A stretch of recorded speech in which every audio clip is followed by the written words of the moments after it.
Je suis un homme de 29 ans et, jusqu'à il y a quelques mois, je pensais que l'histoire de ma famille n'était qu'une histoire de distance et de silence. Pas de haine, pas de trahison, juste l'une de ces choses où les gens s'éloignent et passent à autre chose. Je suis issu d'une immense famille élargie, avec des douzaines de cousins, de tantes et d'oncles dans toutes les directions. Ils vivent tous relativement proches les uns des autres et traitent leurs rassemblements comme des fêtes nationales. D'énormes réunions, des t-shirts assortis, des salles louées, des feux d'artifice dans le jardin, des photos de groupe avec des bannières imprimées. Mais je n'ai jamais été invité. Pas une seule fois. En grandissant, j'ai vécu avec mon père, juste nous deux. Pas de dîner de famille, pas de réunion, pas d'appel d'anniversaire de la part de la famille. Chaque fois que je demandais pourquoi nous ne faisions pas partie de tout ça, mon père haussait les épaules. Il disait que c'était des gens dramatiques et que nous étions mieux seuls. Il n'entrait jamais vraiment dans les détails, et au bout d'un moment, j'ai cessé de poser des questions. Je me disais qu'il y avait peut-être eu une dispute avant ma naissance. Peut-être quelque chose de petit qui s'était transformé en des années d'évitement. Pourtant, même si j'étais à l'extérieur, j'en voyais toujours des aperçus. Une photo taguée en ligne ici, un post de mariage d'un membre de la famille là. Des photos de groupes dont je n'ai jamais fait partie. Des commentaires sous des posts sur combien c'était incroyable d'avoir toute la famille réunie alors que je savais pertinemment que ce n'était pas le cas. Mon nom revenait. J'étais le cousin invisible qui a changé un après-midi, sorti de nulle part. J'ai reçu un message sur une plateforme que j'utilise à peine plus. C'était de Léa, une de mes cousines. Nous ne nous étions pas parlé depuis que nous étions enfants, peut-être une ou deux fois quand nous étions vraiment jeunes lors d'un événement familial, bien avant que le silence ne s'installe. Elle m'a demandé si nous pouvions nous rencontrer quelque part en privé. Aucune explication, juste que c'était important. Nous nous sommes rencontrés dans un petit café tranquille de la banlieue. Elle avait l'air nerveuse dès qu'elle est entrée, les mains tremblantes. Elle ne s'est même pas embarrassée de banalité. Elle s'est juste assise et a commencé à pleurer. Je ne savais pas quoi faire, alors j'ai attendu. Elle a finalement sorti un papier plié et l'a fait glisser sur la table. Puis elle m'a dit quelque chose que je n'avais jamais vu venir. Après le décès de notre grand-père il y a des années, la famille a tenu une réunion. Tout le monde était là, mes oncles, mes tantes, mes cousins. L'ordre du jour était simple, décider quoi faire d'un terrain appartenant à mon grand-père. Le rebondissement, c'était qu'il était censé me revenir. J'étais inscrit dans sa planification successorale d'origine. Mais le moment venu, ils ont voté pour ne pas me le dire. Selon Léa, ils pensaient que je n'en avais pas besoin, que j'étais trop éloigné de la famille pour mériter une part de quoi que ce soit. Léa a dit qu'elle s'était tue pendant longtemps, mais que la culpabilité ne l'avait jamais quittée. Elle avait entendu des conversations, vu des documents et savait que quelque chose n'allait pas. Elle pensait que mon père avait joué un rôle dans la dissimulation de l'héritage, peut-être même en modifiant des documents. Cette dernière partie m'a frappé de plein fouet. Je n'ai pas perdu de temps. Ce soir-là, je suis allé directement chez mon père. Il a ouvert la porte comme si de rien n'était, mais dès que j'ai prononcé le nom de Léa, toute son humeur a changé.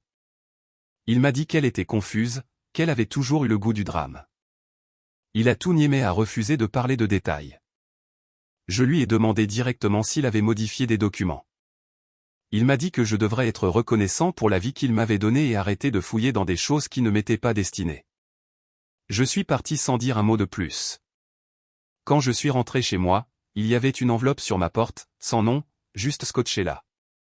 À l'intérieur, il y avait une petite pile de documents juridiques, un certificat de naissance, une lettre qui semblait avoir été notariée mais qui était manquante d'une signature, et un formulaire de transfert de propriété avec mon nom tapé dessus mais signé d'une écriture qui n'était certainement pas la mienne. J'ai immédiatement su que quelque chose de grave se passait. La date sur le document était environ 6 mois après le décès de mon grand-père. Le nouveau propriétaire enregistré n'était pas moi. C'était quelqu'un d'autre. Un nom que j'ai reconnu comme étant celui d'un de mes cousins. La signature qui était censée être la mienne ne correspondait à rien de ce que j'avais jamais écrit de ma vie. J'ai contacté un autre cousin dont je me souvenais qu'il était plutôt neutre au fil des ans. Je leur ai demandé s'ils savaient quelque chose. Leur réponse est venue en quelques minutes et ne contenait que 2 phrases, « Ne m'implique pas. Je ne veux pas en faire partie. » Cela m'en a dit plus que je n'en avais besoin. J'ai commencé à tirer des ficelles, base de données des archives du comté, dépôt de successions archivés, transferts publics, tout ce à quoi je pouvais accéder sans avocat. Je ne savais même pas ce que je cherchais vraiment au début.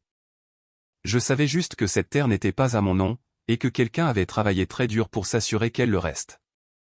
Toutes ces années passées à être laissées de côté, ignorées, effacées. Avant, je pensais que c'était juste de l'indifférence. Maintenant, ça commençait à ressembler à un effort coordonné pour m'exclure définitivement. Mais je n'allais pas laisser ça se terminer comme ça. Pas quand j'avais des preuves. Pas quand j'avais des questions auxquelles les gens ne voulaient pas répondre. Il ne s'agissait plus de drames familiaux. C'était légal. C'était une fraude. Et je ne faisais que commencer. Le lendemain matin, je suis allé au bureau des archives du comté. J'avais noté l'adresse de la propriété et la date du décès de mon grand-père. Le greffier a imprimé un registre de transfert. Il montrait que le terrain avait été transféré au nom de quelqu'un d'autre environ 6 mois après sa mort. Le nom indiqué n'était pas le mien. C'était un cousin que je n'avais pas vu depuis plus de 10 ans. Le formulaire de transfert au dossier portait ma signature. Sauf que ce n'était pas la mienne. C'était tremblant. Rien à voir avec la façon dont j'écris mon nom. Et le sceau notarial provenait d'un état où je n'ai jamais mis les pieds. L'horodatage correspondait à une période où je travaillais à 2 emplois et où je n'avais pas quitté la ville depuis plus d'1 an. C'était suffisant pour savoir que je n'étais pas seulement coupé du circuit. J'étais coupé avec des documents falsifiés. J'ai apporté les documents à un avocat local qui s'occupait des fraudes successorales. Après avoir tout lu, il a posé quelques questions sur l'histoire de la famille, puis m'a dit que j'avais une vraie affaire. La discordance de signature, le notaire hors de l'état et l'absence de testament signé, tout s'additionnait. Il a accepté de s'en occuper. Il m'a aidé à envoyer des mises en demeure officielles à toutes les personnes impliquées dans le transfert. Cela incluait mon père. Les lettres étaient claires. Nous contestions la légitimité de l'acte de vente et ouvrions une enquête concernant une éventuelle fraude et une appropriation illicite d'héritage. Le mot s'est répandu plus vite que je ne l'avais prévu. Certains cousins qui répondaient à mes messages ont simplement arrêté. L'un d'eux s'est même désabonné en ligne et a bloqué mon numéro. Quelques autres n'ont pas réagi du tout, mais j'ai remarqué le silence. Cela m'en a dit beaucoup. Puis un oncle que je connaissais à peine m'a contacté. Il était toujours l'un des plus silencieux pendant les rares fois où je voyais la famille. Il m'a appelé et m'a dit de faire attention. Pas d'une manière menaçante, plutôt comme un avertissement. Il a admis qu'on parlait de la terre depuis des années et que beaucoup de gens connaissaient la vérité. Ils se sont simplement tus parce que prendre la parole signifiait faire face aux retombées, et personne ne voulait contester l'arrangement après le décès de mon grand-père. 3 jours plus tard, mon père s'est présenté à ma porte. Il a frappé comme si de rien n'était. J'ai ouvert parce que je ne m'attendais pas à le voir, et il est entré sans y être invité. Il a fait le tour comme si c'était chez lui, puis m'a demandé d'arrêter de fouiller. Il a dit que tout cela ne ferait qu'embarrasser toutes les personnes impliquées.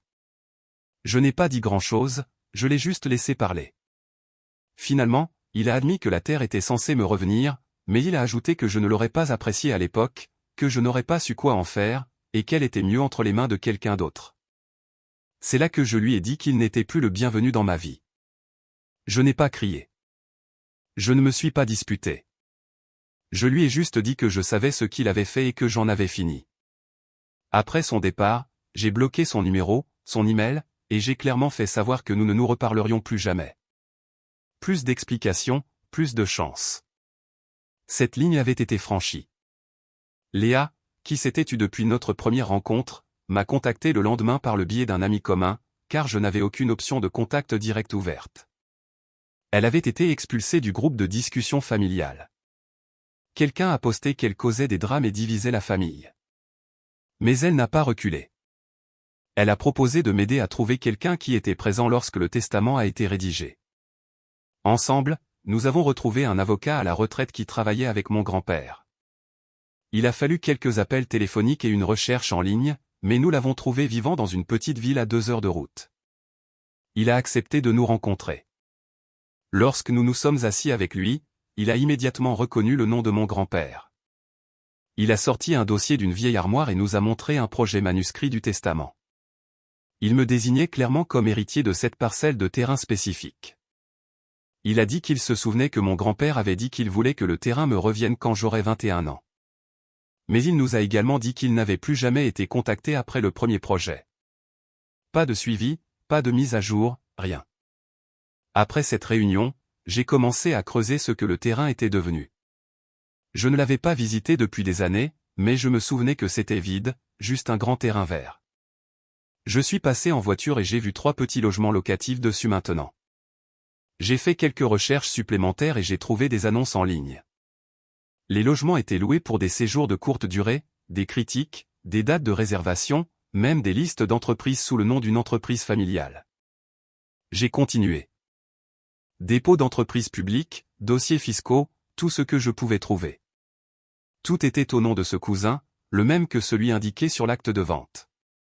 Mais les paiements n'allaient pas seulement à lui. Ils étaient acheminés par le biais d'un compte d'entreprise familiale, auquel plusieurs membres de la famille étaient liés. Il ne s'agissait plus seulement du terrain. Il s'agissait d'années d'argent, de mensonges et de signatures que je n'avais jamais écrites. Ce soir-là, j'ai appelé mon avocat et je lui ai dit que j'étais prêt à aller jusqu'au bout. Récupérer le terrain ne suffisait plus. Je voulais que la vérité éclate. Je voulais que chaque nom, chaque paiement, chaque pièce cachée de cette histoire soit révélée. Mon avocat m'a dit que nous avions assez d'éléments pour déposer une plainte. Entre l'acte de vente falsifié, le notaire hors de l'état, le projet original du testament provenant de l'avocat à la retraite et les registres d'entreprise montrant les revenus locatifs transitant par les comptes de la famille, nous étions prêts à intenter une action en justice. Une action civile a été intentée pour fraude immobilière et appropriation illicite d'héritage.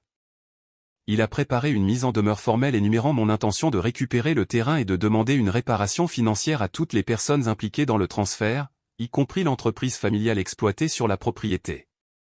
Peu après l'envoi de ces avis, j'ai commencé à recevoir des emails de cousins à qui je n'avais pas parlé depuis des années. Certains étaient passifs-agressifs, faisant semblant de ne rien savoir et me demandant pourquoi j'en faisais toute une histoire. D'autres ont essayé de justifier la situation sans jamais prendre leurs responsabilités. Personne ne s'est excusé. Personne n'a rien admis.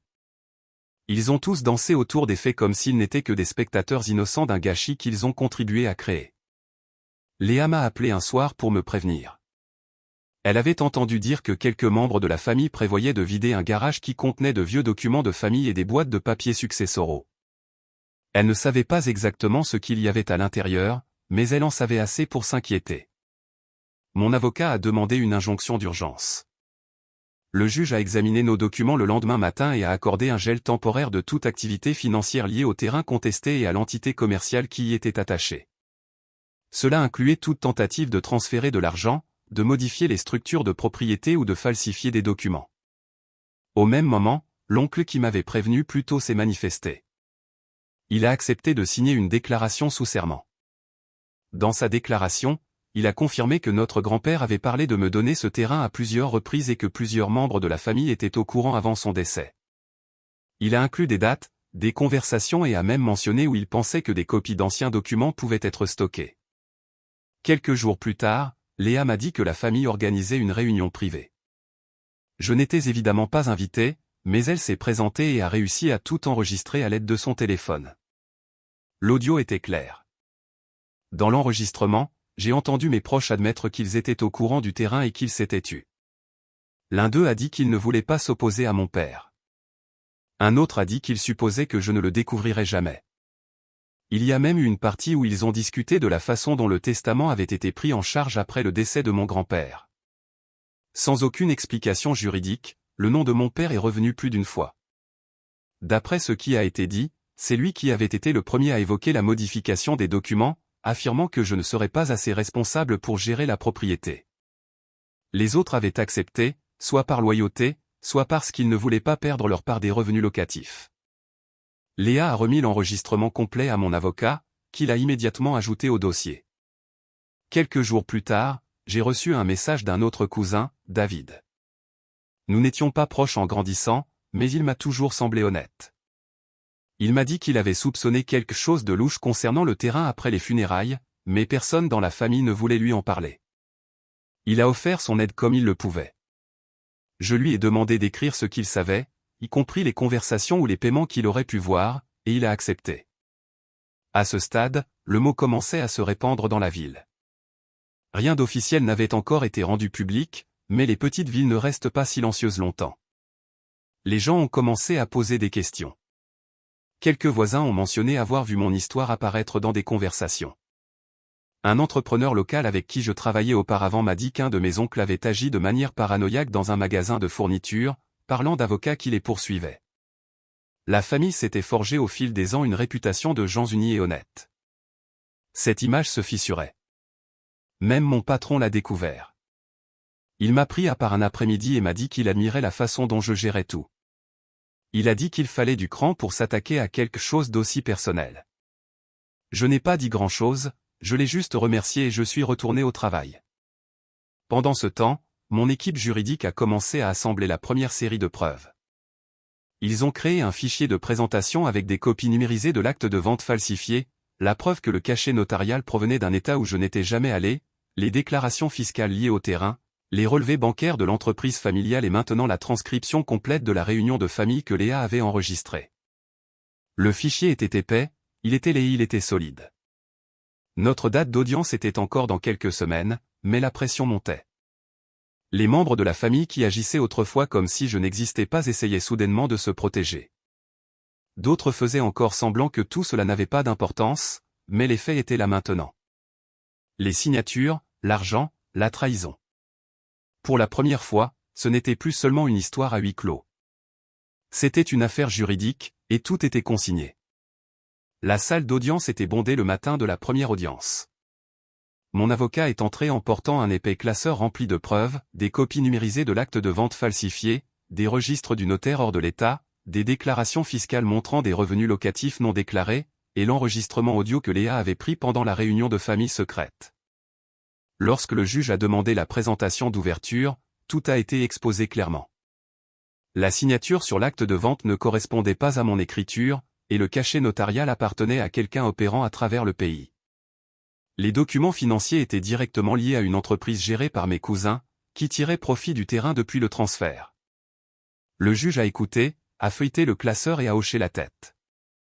En quelques minutes, il a approuvé une motion pour émettre des citations à comparaître pour les états financiers complets de l'entreprise, les comptes bancaires, les grands livres, les journaux de transactions et tous les rapports de revenus liés aux locations. Mon père ne s'est pas présenté à l'audience. Au lieu de cela, il a envoyé un avocat qui a tenté de faire rejeter l'affaire en raison de questions de procédure, arguant que le délai de prescription était expiré. Mon avocat a rétorqué avec une règle d'exception pour fraude puisque je n'avais découvert la falsification que récemment. Le juge a accepté et a rejeté la demande de rejet sur le champ. Nous avons également demandé une analyse graphologique professionnelle. J'ai dû soumettre des échantillons de mon écriture du passé, et le tribunal a désigné un expert indépendant pour examiner la signature sur l'acte de vente. C'était une formalité, mais une formalité importante. L'objectif était d'avoir une preuve indéniable que je n'avais pas cédé le terrain par signature. Quelques jours plus tard, Léa a été approchée à son travail par une de nos tantes. La tante a commencé de façon désinvolte, mais a rapidement exercé des pressions sur elle pour qu'elle me convainque d'abandonner l'affaire. Léa a enregistré toute la conversation sur son téléphone. Dans l'audio, la tante a admis qu'il tirait profit des locations depuis des années et a averti que la poursuite du procès détruirait le peu qui reste de la famille. Cet enregistrement est allé directement à mon avocat et a été ajouté à la liste des preuves. La même semaine, j'ai reçu un email crypté de David. Il avait réussi à récupérer d'anciens emails de groupes familiaux qui avaient été archivés. La plupart étaient occasionnels, mais plusieurs se sont démarqués. Il y avait des messages datant de plus de 10 ans, à partir du moment où je venais d'avoir 18 ans. Dans ceux-ci, certains de mes proches ont ouvertement discuté du fait que je n'étais pas assez proche de la famille pour mériter une partie de l'héritage. L'un d'eux a même écrit que je n'apprécierais jamais la terre comme les autres. Les emails ont également clairement montré que mon père avait initié la conversation sur le détournement du terrain et mon exclusion. Certains des autres étaient d'accord, d'autres n'ont pas répondu, mais aucun ne s'est opposé. Mon avocat a qualifié ces emails de mine d'or. Il prouvait une coordination à long terme. Le récit selon lequel il s'agissait d'un malentendu innocent s'est complètement effondré. Peu de temps après, une journaliste locale m'a contacté. Elle a dit qu'elle était tombée sur nos dépôts de documents judiciaires en faisant des recherches sur une autre affaire de zonage. Je n'ai pas donné d'interview, mais j'ai confirmé que le procès était réel. En une semaine, il y a eu un court article dans le journal local sur un différend foncier impliquant une famille établie de longue date dans la région. Les noms n'étaient pas mentionnés, mais c'était suffisant pour remuer les choses. Les gens de la ville ont commencé à poser des questions. Pendant ce temps, nous avons demandé une ordonnance de protection après que de nouvelles preuves ont montré que mon père essayait de contacter des personnes proches de l'affaire. L'un de ces messages faisait allusion à des conséquences potentielles pour ceux qui se retournaient contre la famille. Le tribunal a accordé l'ordonnance. À partir de ce moment, mon père était légalement interdit de me contacter, moi, Léa ou David de quelque manière que ce soit pendant toute la durée du procès. Les dépositions ont été programmées ensuite. 3 personnes ont été nommées, 2 de mes oncles impliqués dans les opérations commerciales et le comptable qui gérait les revenus locatifs. Mon avocat a préparé la liste des questions avec un enquêteur criminalistique. Le plan était de suivre l'argent, d'exposer la chaîne de décision et de documenter exactement comment la fraude avait été commise. En organisant les dossiers de déposition, nous avons trouvé autre chose. Glissé à l'intérieur d'un contrat numérisé d'une entreprise de construction se trouvait une note mentionnant d'autres propriétés détenues selon des montages similaires. Mon avocat l'a signalé immédiatement. Il semblait que le terrain pour lequel je me battais n'était pas le seul actif qui avait été transféré de cette façon.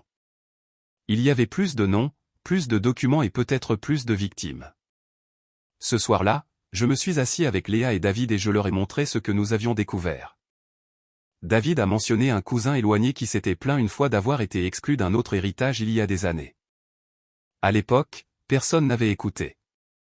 Maintenant, il semblait que ce genre de comportement n'était pas seulement une exception. C'était la méthode standard de la famille. Chaque document, chaque email, chaque signature a permis de brosser un tableau plus clair. Il ne s'agissait plus d'un seul terrain. C'était un système qu'ils utilisaient depuis des années, caché derrière des photos de groupe et des sourires polis au mariage. Et pour la première fois, quelqu'un tirait le rideau. Les dépositions ont commencé tôt un jeudi. Mon oncle était le premier. Il s'est assis en face de mon avocat dans la salle d'enregistrement du tribunal et a répondu à tout sous serment. Interrogé sur le terrain, il n'a pas esquivé. Il a admis que notre grand-père avait dit à la famille à plusieurs reprises, verbalement et lors de conversations occasionnelles, que j'étais censé hériter de cette propriété. Selon lui, tout le monde le savait. Mais après les funérailles, quelques-uns d'entre eux ont décidé qu'il serait plus facile de réaffecter les choses pour les maintenir à l'intérieur du groupe familial principal. Personne ne l'a arrêté. Ils ont simplement continué comme si je n'avais jamais existé. Une autre cousine a tout nié. Elle a dit qu'elle ne savait même pas de quel terrain nous parlions. Cette histoire s'est effondrée presque immédiatement. Les documents financiers des registres d'entreprises cités à comparaître ont montré qu'elle avait reçu des paiements de location mensuels pendant près de 6 ans, chacun étant lié à la même propriété. Son nom figurait sur la feuille de calcul de distribution du compte bancaire de l'entreprise familiale liée à une adresse correspondant au logement locatif. La cousine suivante a craqué pendant l'interrogatoire. Elle est devenue émotive à mi-parcours et a admis qu'après les funérailles, plusieurs membres de la famille ont eu une discussion discrète et ont conclu un accord verbal pour me laisser de côté. Elle a dit qu'ils ne voulaient pas trop diviser les choses ou faire venir quelqu'un qui n'était pas là. Personne à cette réunion ne s'y est opposé. Ils ont simplement décidé de le garder secret et de passer à autre chose. D'autres documents ont suivi. L'expert comptable a découvert quelque chose de nouveau dans les déclarations fiscales, des déclarations soumises en utilisant mon nom et mon numéro de sécurité sociale. Je n'ai jamais déposé ces déclarations. Il s'est avéré qu'ils utilisaient mon identité pour déposer des documents de substitution, ce qui donnait l'impression que rien d'inhabituel ne s'était produit. C'était une tactique pour éviter les drapeaux d'audit. L'argent des locations ne m'est jamais parvenu, mais les documents ont créé l'illusion que j'étais au courant des revenus et que je les avais déclarés. Le juge a examiné les conclusions et a appliqué un deuxième gel. Cette fois, il s'appliquait à toutes les activités financières et commerciales liées à la société qui gère la propriété. Les comptes bancaires ont été bloqués. Plus aucun paiement ne pouvait être effectué. Le comptable a reçu une demande formelle de soumettre tous les documents des 12 dernières années. Sorti de nulle part, quelqu'un que je n'avais pas vu depuis le lycée m'a contacté. Il avait travaillé comme entrepreneur sur ces logements locatifs quelques années plus tôt. Il m'a dit qu'il avait été payé en espèces et qu'on lui avait dit que le propriétaire du terrain ne savait même pas qu'il le possédait.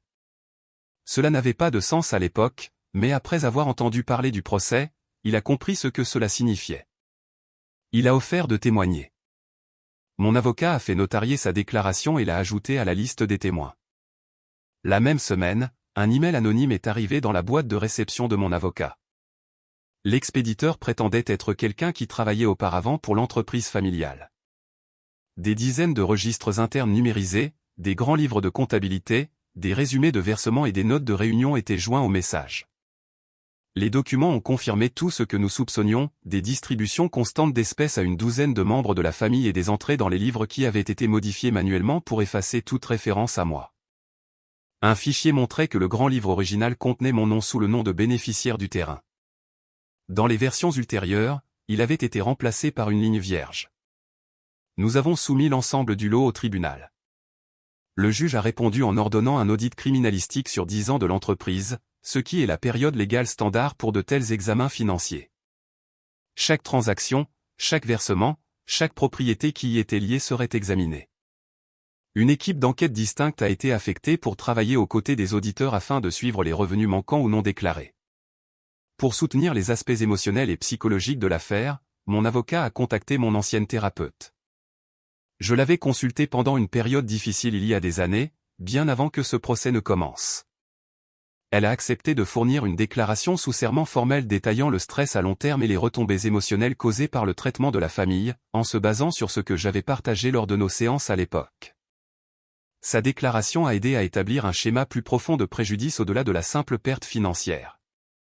Mon père, qui était resté silencieux depuis l'ordonnance de protection, a soumis une déclaration signée au tribunal par l'intermédiaire de son avocat. Dans celle-ci, il a imputé au stress et à la confusion son rôle dans les modifications des documents, mais son explication ne correspondait à aucun des faits déjà soumis. Les dépôts de documents judiciaires antérieurs, les emails et les messages familiaux pointaient tous vers une planification et une coordination délibérée, et non vers une confusion. Puis l'histoire a été rendue publique de manière plus importante. Un journaliste d'investigation bien connu, spécialisé dans les affaires de fraude civile, a publié un rapport détaillé sur la situation. Il a décomposé la chronologie, mis en évidence les documents falsifiés, cité des extraits des transcriptions des dépositions et même lié la fraude fiscale à l'utilisation de mon identité sans consentement. L'article est devenu viral.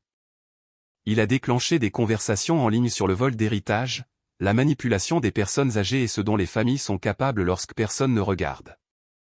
Après la publication de l'article, d'autres problèmes ont commencé pour la famille. Plusieurs lecteurs ont souligné que les locations répertoriées sur le terrain n'avaient jamais été correctement enregistrées. Les responsables locaux du zonage se sont impliqués. En quelques jours, une plainte a été déposée, suivie d'une demande d'inspection formelle. Les propriétés avaient été exploitées comme location de courte durée en violation des lois de zonage pendant des années. Un agent local de l'application des lois a ouvert une enquête distincte sur ces violations de zonage, ce qui a apporté un angle juridique entièrement nouveau à l'affaire, un angle qui ne dépendait pas des liens familiaux ou de la loyauté personnelle, juste d'une violation claire de la loi.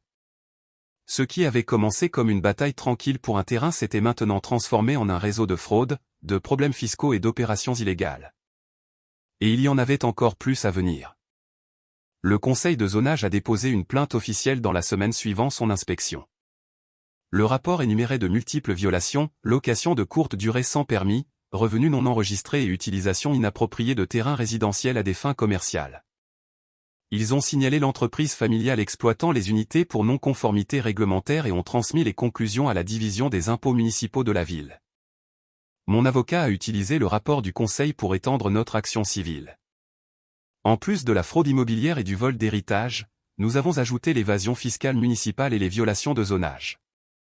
La liste des accusations s'est allongée, et avec l'implication des forces de l'ordre, le ton de l'affaire a complètement changé. Les responsables de la ville ont programmé leur propre audit tandis que les enquêteurs locaux ont commencé à examiner les anciens dépôts de l'entreprise à la recherche de signes de tromperie intentionnelle. La pression a complètement brisé la famille. Les dépositions se sont transformées en séances de rejet de la faute. Un parent a affirmé qu'il ne savait même pas qu'il y avait des logements locatifs sur le terrain. Un autre a dit qu'il pensait que tout avait été pris en charge légalement. Les avocats représentant différents membres de la famille ont commencé à soumettre des déclarations séparées. Tout le monde cherchait quelqu'un d'autre à blâmer.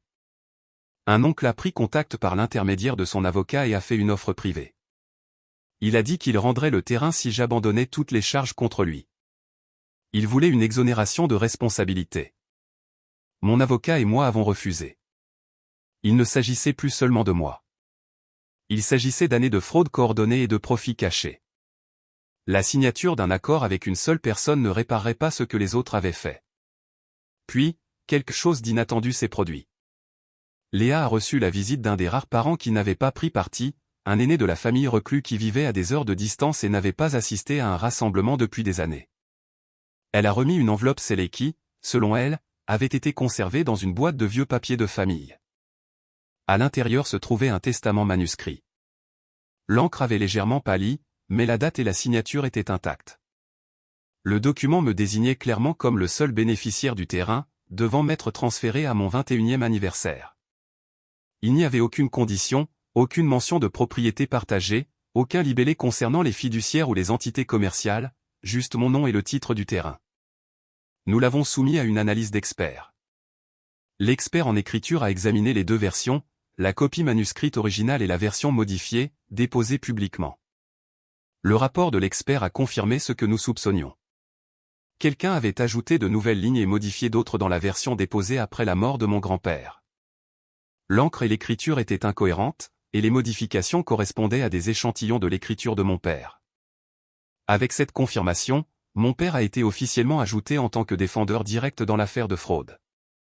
L'ordonnance de protection lui interdisait déjà de me contacter, mais il faisait maintenant face à de réelles conséquences juridiques, d'éventuelles accusations criminelles pour faux en écriture, fraude fiscale et obstruction. La situation financière n'a cessé de s'aggraver. L'équipe d'audit criminalistique a terminé son examen et a soumis ses conclusions au tribunal. L'entreprise familiale avait généré plus de 700 000 $ de revenus locatifs au cours des dernières années, tous non déclarés. Rien de tout cela n'avait été partagé avec moi. Rien de tout cela n'avait été déclaré aux impôts. L'ensemble de l'opération avait été construite sur une propriété volée et des flux de revenus cachés. Mon équipe juridique a immédiatement demandé la restitution. La demande couvrait la valeur actuelle du terrain, tous les bénéfices locatifs qui m'avaient été retenus, les frais juridiques et les dommages pour détresse émotionnelle et psychologique.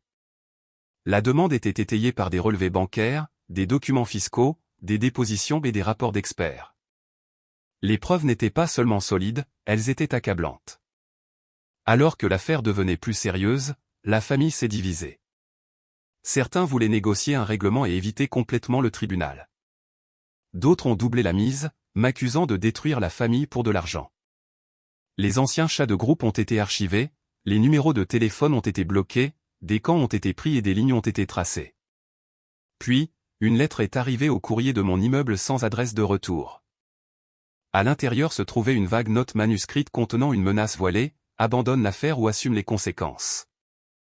Je l'ai signalé à la police. La sécurité du bâtiment a vérifié les caméras de surveillance. La personne qui l'a déposé n'était pas de la famille, mais était liée à quelqu'un nommé dans le procès.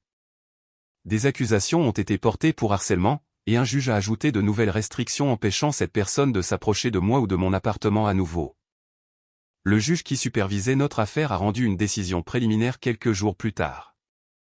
Il a examiné tous les documents soumis et a déclaré que les preuves appuyaient fortement mes allégations. La décision qualifiait la situation de tentative coordonnée et délibérée de frauder un héritier légitime, et confirmait la nécessité d'une pleine restitution et de pénalité. Ce moment a tout changé. Le tribunal n'écoutait pas seulement. Il était d'accord. Les mensonges n'étaient plus des rumeurs. La fraude n'était plus seulement un soupçon. Chaque fausse signature, chaque paiement caché, chaque version déformée de la vérité avait été traînée à la lumière du jour. Récupérer le terrain avait toujours été l'objectif. Mais à présent, c'était devenu bien plus que cela. Il ne s'agissait plus de propriété. Il s'agissait de défaire des années d'effacement, d'obliger les gens à rendre des comptes, quel que soit le titre qu'ils portaient ou la photo sur laquelle ils souriaient. La bataille ne portait plus sur ce qu'ils avaient pris. Il s'agissait de prouver qu'ils n'avaient jamais eu le droit de le prendre en premier lieu. Le tribunal a fixé la date du procès au milieu de l'été. mon avocat a immédiatement déposé une nouvelle motion qui couvrait tout, la restitution de la valeur du terrain volé, la totalité des 700 000 $ de revenus locatifs perdus, la couverture de tous les frais juridiques et les dommages pour préjudice émotionnel, étayés par des documents de mon ancien thérapeute. L'affaire était passée d'un simple litige foncier à une action en justice multifacette pour fraude et inconduite. Mon père n'a pas pris la peine de se présenter à la conférence préparatoire obligatoire. Son avocat s'est présenté sans lui et a tenté d'excuser son absence, mais le juge n'a pas voulu l'entendre. Un avertissement officiel pour outrage au tribunal a été émis, ainsi qu'une pénalité financière.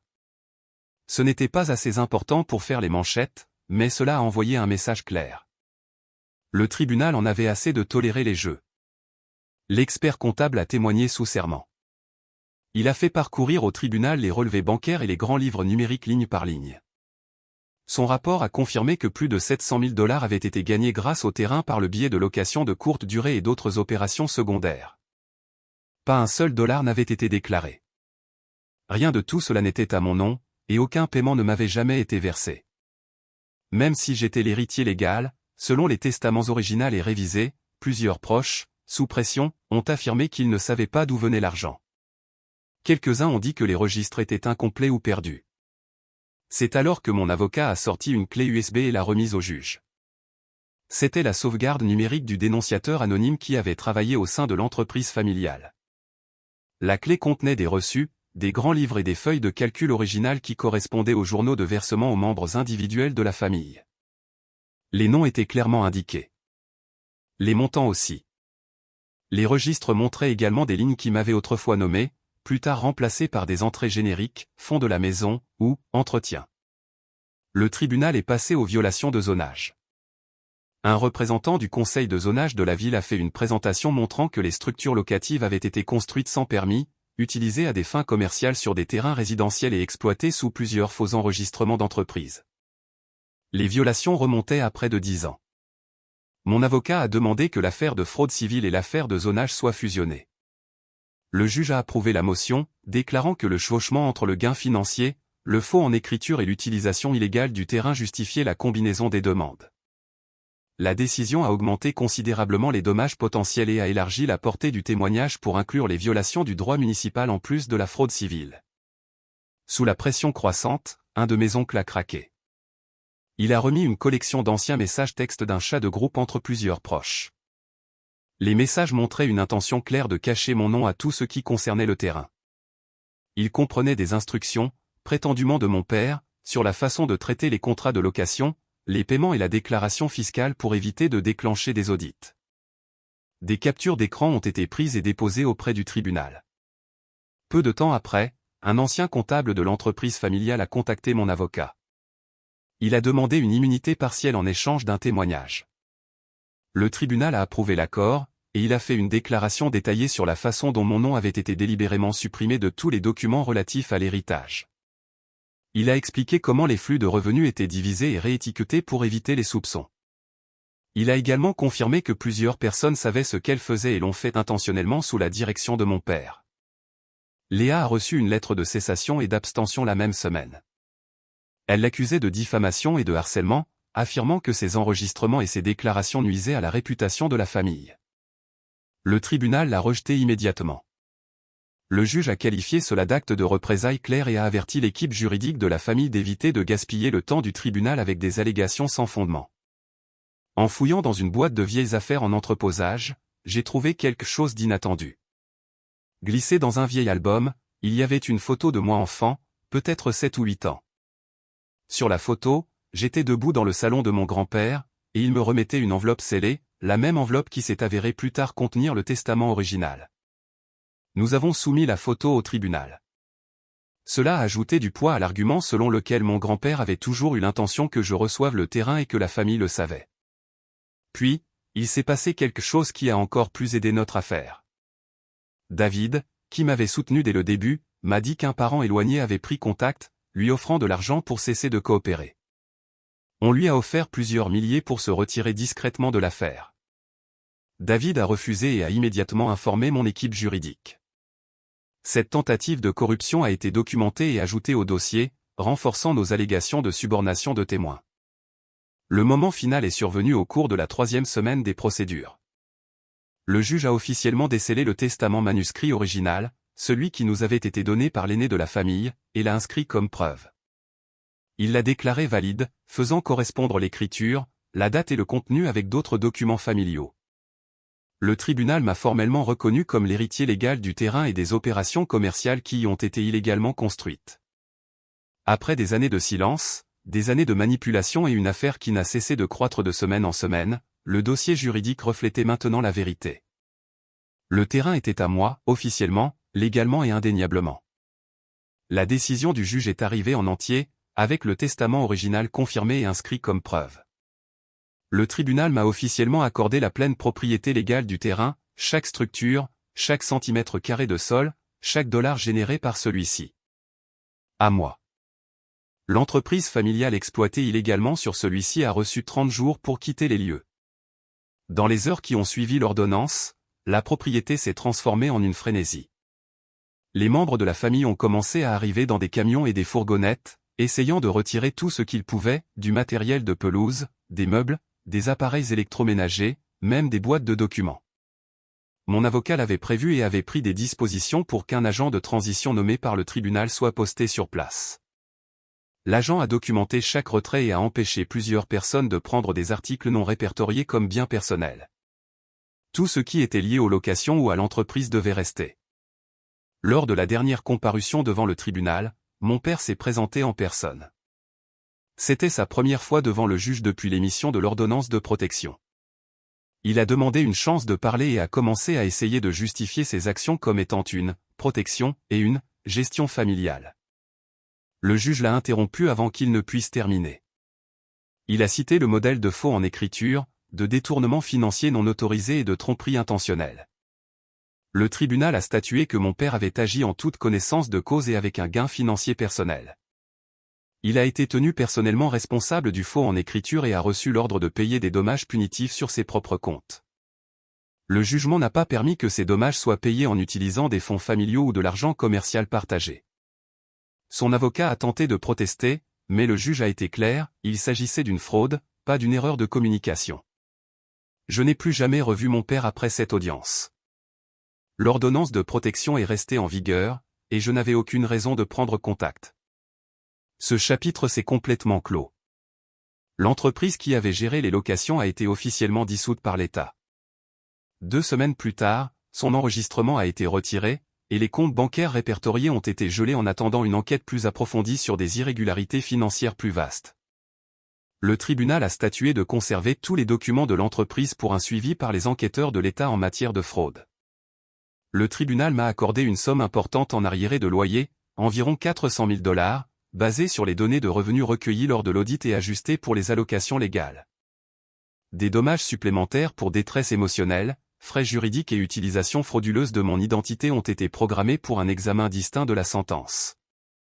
Alors que la poussière juridique retombait, plusieurs cousins ont tenté de prendre contact. L'un a envoyé un message disant qu'il n'avait aucune idée de ce qui se passait.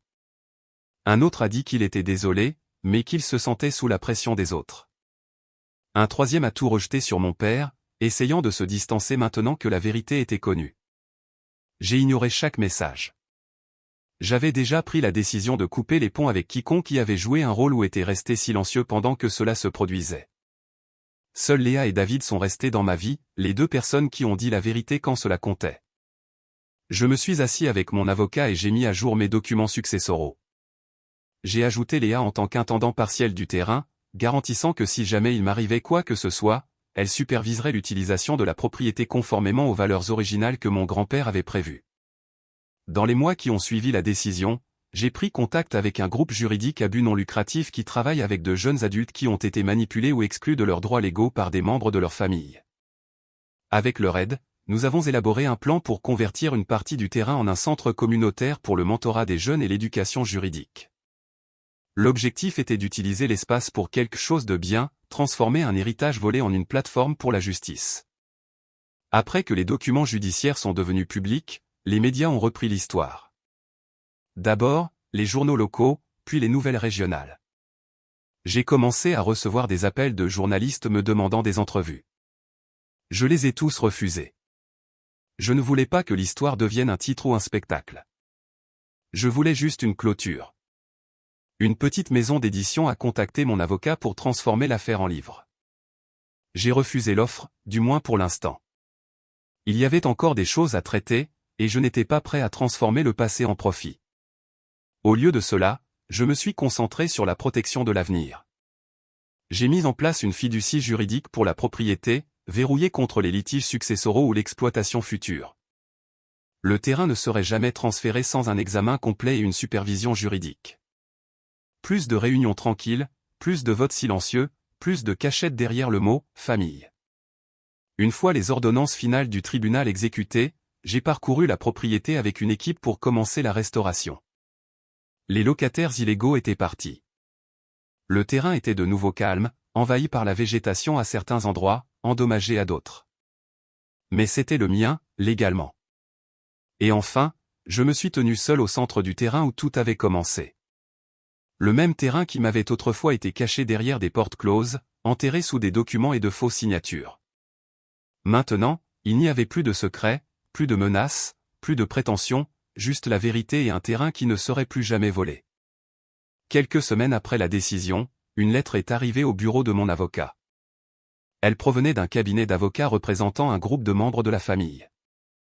Le message demandait un règlement à huis clos pour éviter d'autres embarras et complications juridiques. Il voulait la confidentialité et la promesse qu'aucune autre preuve ne serait divulguée au public. Mon avocat n'a même pas bronché. Il a renvoyé une courte réponse rejetant l'offre et leur a demandé de transmettre toute communication future par les voies officielles du tribunal. Quelques jours plus tard, un de mes cousins a tenté de se venger en ligne. Un renseignement anonyme a été envoyé à un blog à faible trafic connu pour les potins et les publications non vérifiées. L'article me dépeignait comme avide, manipulateur et malhonnête. Il a même traîné des allégations sans rapport datant d'il y a des années. Ce sur quoi il ne comptait pas, c'était le dossier du tribunal. Les documents étaient publics à ce moment-là. Tout, les preuves, les témoignages, les rapports d'audit, étaient accessibles et faciles à vérifier.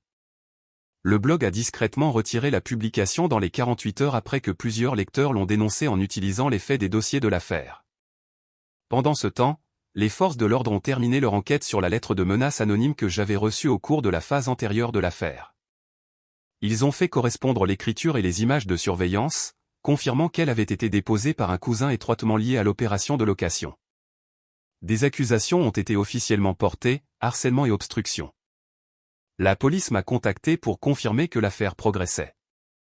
Après que tous les frais juridiques aient été couverts, j'ai pris une partie des dommages accordés et j'ai remboursé le reste de mes prêts d'études de droit.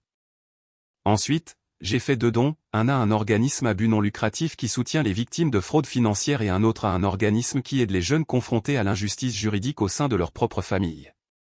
Le reste, je l'ai mis de côté pour le réinvestir dans le terrain et dans un projet que je planifiais discrètement. Le nettoyage de la propriété a commencé immédiatement. Les anciennes structures locatives ont été soit démantelées, soit réutilisées à des fins communautaires. Les documents de zonage ont été mis à jour, et le terrain a été officiellement renommé en l'honneur de mon grand-père. La nouvelle signalisation a été installée la semaine suivante. Elle se trouvait à la porte d'entrée, simple et claire, le nom qu'il portait, maintenant rattaché à quelque chose d'honnête. Nous avons organisé un petit événement de dédicace, juste quelques personnes, Léa, David, une poignée d'amis proches et un organisateur communautaire local. Aucun membre de la famille élargie n'a été invité. Nous avons gardé la cérémonie privée, calme et paisible. Mais elle ne l'est pas restée longtemps. À la moitié des discours, la police stationnée à proximité a été alertée de la présence d'un véhicule stationné juste à l'extérieur de la propriété. À l'intérieur se trouvait un parent qui avait une ordonnance restrictive placée sur lui plus tôt dans l'affaire. Les policiers l'ont escorté avant qu'il ne puisse mettre les pieds sur le terrain. Pas de scène, pas de cris, juste une autre tentative ratée de s'insérer dans quelque chose dont il ne faisait plus partie. Le lendemain matin, mon avocat a confirmé que 3 anciens membres de la famille faisaient maintenant l'objet d'une enquête active pour parjure et inconduite financière liée au procès. L'un avait menti sous serment au sujet des revenus locatifs. Un autre avait aidé à antidater de faux documents fiscaux. Le 3e avait été nommé dans des registres montrant des feuilles de calcul financières falsifiées soumises au tribunal. Les choses étant enfin stables, j'ai lancé une petite bourse d'études juridiques en utilisant l'argent du règlement et les revenus des nouveaux programmes communautaires de la propriété. Elle visait les étudiants issus de milieux sous-représentés qui poursuivaient des études de droit, en particulier ceux qui avaient vécu des litiges civils liés à leur famille. Nous avons commencé avec un fonds modeste, mais l'intérêt a augmenté rapidement. Sorti de nulle part, l'ancien comptable de l'entreprise familiale a envoyé une lettre, des excuses d'une page entière. Il a admis son rôle dans la dissimulation de documents et le détournement de paiement. Il a affirmé qu'il était resté silencieux par crainte de perdre son emploi. Je l'ai lu une fois, puis je l'ai classé. Je n'étais pas en colère, mais je n'avais pas non plus l'intention de me reconnecter. Certaines portes restent fermées pour une bonne raison. L'attention n'avait pas cessé non plus. Les journalistes ont continué de demander des entrevues, des offres d'articles, des balados, même un documentaire potentiel. Je les ai tous ignorés. L'histoire était terminée. Je n'avais aucun désir de m'expliquer devant des caméras ou de transformer ma vie en contenu. Le travail était ici, sur le terrain, réel, calme et progressiste. Léa a fini par emménager dans un appartement non loin de la propriété. Elle a coupé les ponts avec les quelques membres de la famille qui essayaient encore de la culpabiliser ou de la manipuler. David est resté actif dans le centre de mentorat que nous construisions, offrant d'animer des ateliers et d'organiser des événements communautaires. Tous les deux sont restés la seule famille dont j'avais besoin. Un jour, j'ai reçu une lettre manuscrite de quelqu'un que je n'avais jamais rencontré, un jeune homme, probablement au début de la vingtaine. Il a écrit qu'il avait grandi dans une maison où l'argent et le silence étaient utilisés pour contrôler les gens.